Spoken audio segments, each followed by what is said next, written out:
Hello viewers, আসসালামু আলাইকুম। The blue bird Ltd চ্যানেলের নতুন আরেকটি ভিডিওতে আপনাদের সকলকে স্বাগতম। সাথে আছি আমি মোহাম্মদ রুমান মৃধা। দর্শক, ভিডিওতে আপনারা কি দেখতে পাচ্ছেন? দেখতে পাচ্ছেন শত শত লঞ্চ একই সারিতে রাখা। এটা দেখার পরে আপনারা যদি ঢাকা সদরঘাট মনে করে থাকেন তাহলে ভুল হবে। এটা ঢাকা সদরঘাট না, এটা হচ্ছে বরিশালের চরমোনাই মাহফিলের উদ্দেশ্যে ঢাকা সদরঘাট থেকে ছেড়ে আসা লঞ্চগুলো। আসলে এগুলো সরাসরি না দেখলে, আসলে ভিডিওতে দেখলে অতটা অনুভব করা যায় না।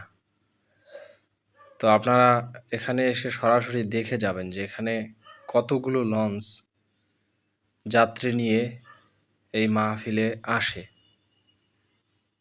শতাধিক লঞ্চ এই মাহফিলে যাত্রী নিয়ে ঢাকা সহ দেশের বিভিন্ন অঞ্চল থেকে ছেড়ে আসে।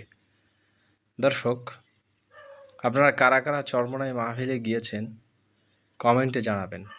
আর ভিডিওটি ভালো লাগলে এই চ্যানেলটিকে সাবস্ক্রাইব করতে ভুলবেন না।